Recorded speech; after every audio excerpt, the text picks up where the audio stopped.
Good morning, classmates.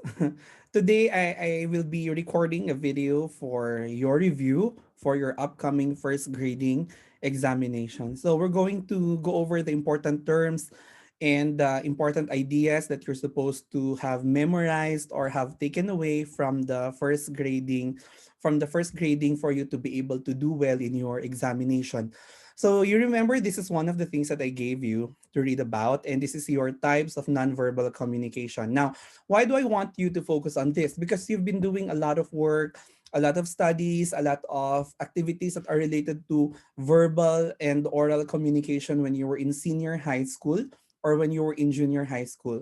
And nonverbal communication, because it takes the bulk or it takes the most part of communication, is one of the things that we are not really talking about, or one of the things that we don't really give more importance or more discussion. And so that's where I'm going to focus my review today, because it's where I'm going to be taking some parts for your first grading examination. Okay, so as you can see in here, what are the key terms in nonverbal communication? Remember what we said?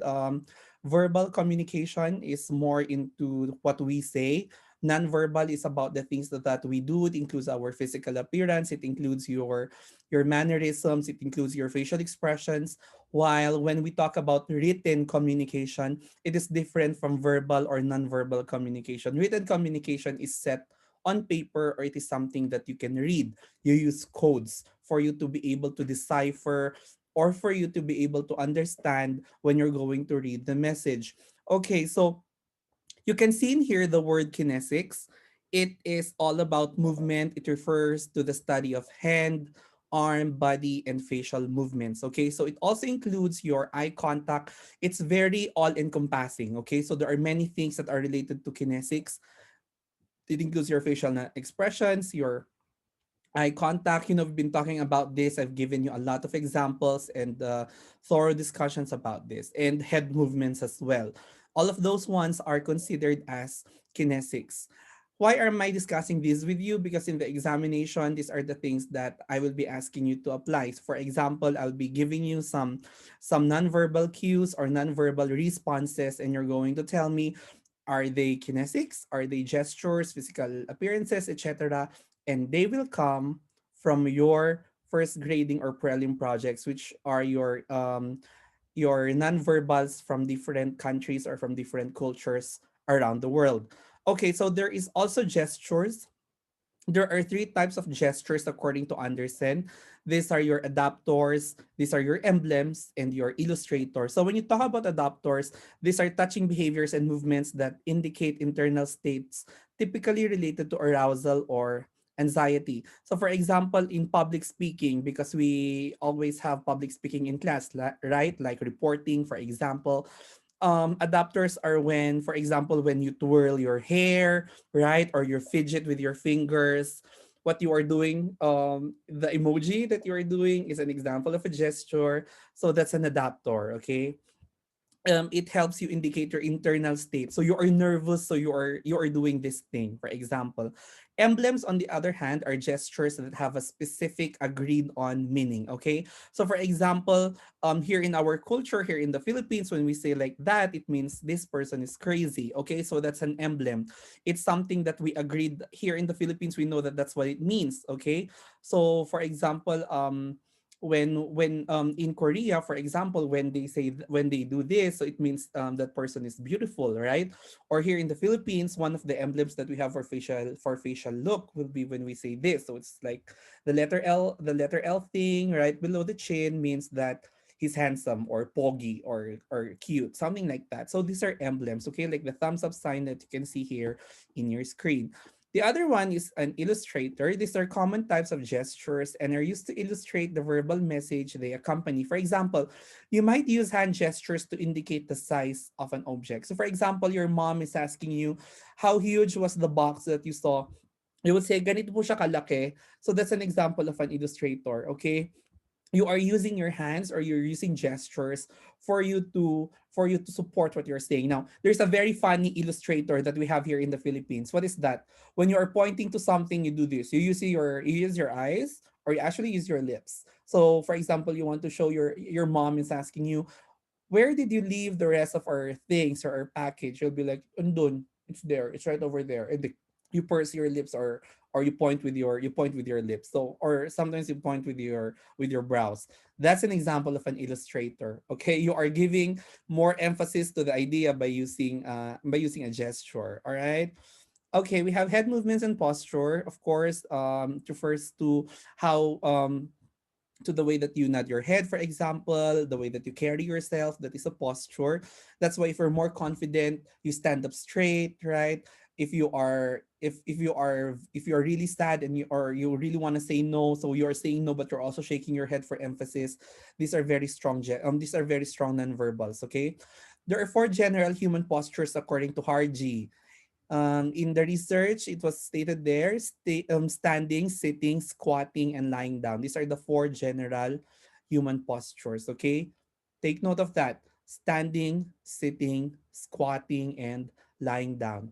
We also have eye contact, which is referred to in nonverbal studies as oculesics, okay? So the word oculesics comes from the Latin oculus, which means eye. So when you are saying oculus, or oculesics, it refers to how you use your eyes for you to present something. For example, um with evil eyes, the way that you look at somebody, or when you look at something, it already demonstrates the kind of experience or relationship or emotion that you have towards something. Okay, so they are as you can see in here, they serve several communication functions, from regulating interaction to monitoring interaction to conveying information. All right, so just go over those ones. Okay, so they help regulate interaction and provide turn-taking signals. They express flirtation. They establish rapport or connection. They convey intimidation. They express engagement, etc. So eyes are very powerful, right? So they always say that the eye is like the window to a person's soul, because it's something that just comes naturally. So there are some people, like me included, when you are not happy, the first thing where people see that is your eyes. I cannot control mine as well. So people are always saying, oh, yung mata mo na naman. So those are things you have to be careful about. Facial expressions, on the other hand, of course, self-explanatory, refers to the most expressive part of our bodies, because of the way that we use our faces for us to present something. Okay, so there is something universal about facial expressions. Okay, ano yung mga hindi natin, what are the things that we cannot fake, or what are the facial expressions that are common universally in any culture? This is according to Anderson again: happiness, sadness, fear, anger, and disgust. Technically, the emotions that you can see in Inside Out, the movie. Okay, you can go over that in our previous lectures before. Now, haptics. What about haptics? What does this mean? Haptics refers to touch. Okay, so when you talk about nonverbals as in touch, it refers to, for example, if you don't follow the it's there. If you don't follow the advice you've been given about the importance of a firm handshake, a person might make negative judgments about our confidence or credibility. So, for example, handshaking is an example of haptics. Okay, when you tap or when you pat someone at the back for a job well done, that's an example of haptics.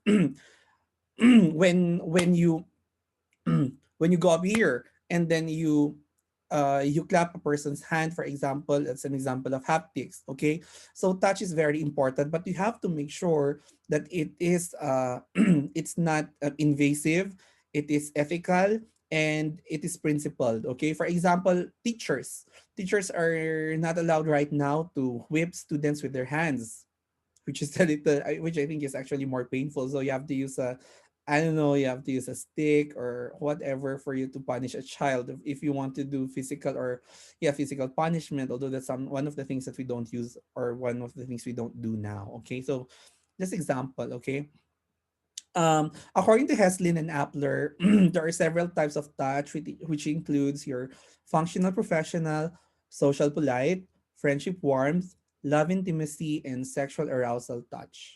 Okay, so just go over them in the site. This is already posted in your Google Classroom. We're supposed to have read this before.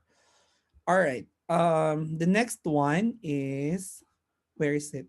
There, vocalics. So vocalics is now there's it's the study of paralanguage.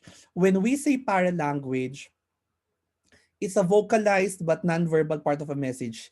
It sounds like a message because it is voiced. It comes from your throat. But the word para means parang, really, parang. Parang language lang siya. It's not really language. So when you talk about para language, it refers to the way that you talk, it refers to your pitch, it refers to how fast you talk. Those ones are para language and they are part of vocalics. So when you talk about vocalics, it studies your pitch, volume, rate, vocal quality, and verbal fillers. Like that's an example of paralanguage. So when you're talking and then you say so uh or like those are examples of paralanguage, okay? So they provide important context for the verbal content of a speech. Right? So for example, when you are speaking loudly, probably you're angry, and when you are in written communication, when someone types in capital letters, you feel like they are screaming. So it is quite offensive. It is equated to yelling. Okay. So that's that's vocalics. Now, there are various communication functions of vocalics: repetition, complimenting. I love sweet potatoes, right? That's an example of of complimenting. Repetition, I'm not sure. That's an example, okay? Accenting. She is my friend versus she is my friend versus she's my friend. So that's an example of accenting. Substituting vocalic cues can take the place of other verbal or non-verbal cues. So, for example, instead of saying yes or uh-uh, when you want to say no. Regulating to help regulate the flow of conversation. Okay, for example, the way I'm speaking with you now, I'm regulating my voice so that it comes off friendly, amiable, etc. Contradicting, they contradict other verbal or non-verbal signs. Example, you fight with your jowa, so the jowa asks, are you mad? Galit ka ba? Like, hindi, okay lang ako. Pero contradicting yon because the way you said it really sounds like you're really actually angry, but you're saying that on the contrary, you are not. So that's an example of contradicting. Now, proxemics refers to the study of space and distance and how it influences communication, right? That's why when you are kids, napakaingay nyo, so what does the teacher do? The teacher separates you from your classmate. That's an example of proxemics, right? So public speaking or the way in class, the teacher has to stand a few feet away from the students to show a sort of distance. Okay, so uh even it's not about being far, but even the nearness of something. Like if a person sits too near with you, I don't like that even, right? Like especially if for example you're sitting in a very long bench and then there are many other areas to sit on, and then a person sits too uncomfortably near you. That's an example of proxemics, right? You feel a little invaded, parang why are you in my space, something like that. Okay, so here are some proxemic distances. You remember our discussion last time: intimate space, 1.5 feet, personal space until 4 feet, social space until 12 feet, and public space, which is more than 12 feet. So these are different, according to Hall, these are the different proxemic zones of personal spaces. Okay. Territoriality, of course, is a term about taking up or defending your space, right? So may mga ganyan sa atin, parang sa bahay, right? If you're at your houses, there's a certain place for everybody. So this upuan or this part of the sofa or this part of the couch is for the dad. This part is for the mom, this is for me, this is for my sister, this is for my kuya. Those are examples of territoriality. Parang yun na yung pwesto mo. Pati sa kainan, right? When you're eating, the concept of the cabecera in Filipino, what is this? The solo aisle or the solo edge of the table is for the father or the mother or the head of the family. Okay? So, ayan, there are different divisions of territory: primary, secondary, and public according to Harji. You just go over that in your here in the reading. Chronemics. Now, chronemics is about time. Okay, so they can be what we call biological time, according to Anderson. personal, physical, and cultural time. Okay, so biological time refers to the rhythms of living things. Just go over that. Personal time refers to the way in which individuals experience time.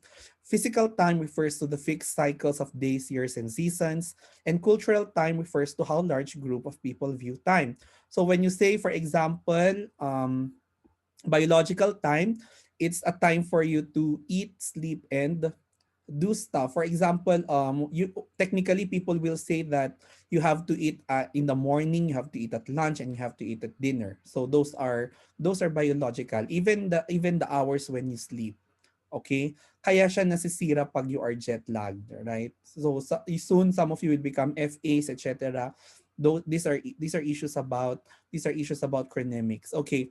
Personal time refers to the ways in which individuals experience time.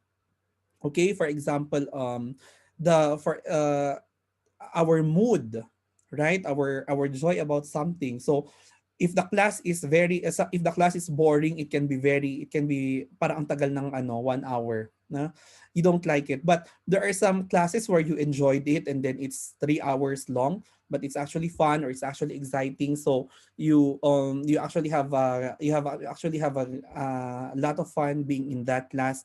So it feels like it's just going out in a jiff or in a jiffy. Okay. Physical time refers to the fixed cycles of days. For example, summer, spring, fall, winter, those are fixed cycles of days. Rainy season for the Philippines is fixed. You can expect that at around as early as June and it goes through November, right? Or October. That's an example of physical time. Okay? Even yung physical time natin mismo. Okay, so paggabi, pag umaga, mga ganun. Cultural time refers to how we view time. So this is very important. Now, there are two terms here that I want you to remember. I discussed this before. I do not know if you remember. The polychronic and monochronic schedule. So when we say monochronic, people tend to schedule their time rigidly to do one thing at a time. But polychronic is about engaging in several activities at one time. So it depends kung ano tayo. Are we monochronic or polychronic? Okay? So for example, ayan, it's here. Doctors can make their patients wait for extended periods of time, and executives and celebrities may run consistently behind schedule, making others wait for them. But as a teacher, for example, I do not have that kind of privilege. If I am late for 10 minutes, the students will get uneasy. Pag 15 minutes, mag-attendance na yan, di na sila papasok. Aalis na sila, sabi nila walang teacher na dumating. So that's an example of time chronemics, okay? Finally, we have environment, and of course, we have our physical appearances. So those are the key terms that you have to go over for the exam. And finally, we have our elements of the communication process. I will include this because I want to because I already included a sort of analysis for certain situations. I will be giving situations and I'll be asking you which element is most important. For example, you want ano tawag dito, it's also similar to your activities in your book, right? For example, you want to something na may hugot, but that's not my personal experience. You want to break up with somebody. What are you going to do? What is the most important element there? What are you going to focus on? So the element will be, of course, the receiver. Mas importante yung receiver. Yun ang pinaka-importante doon.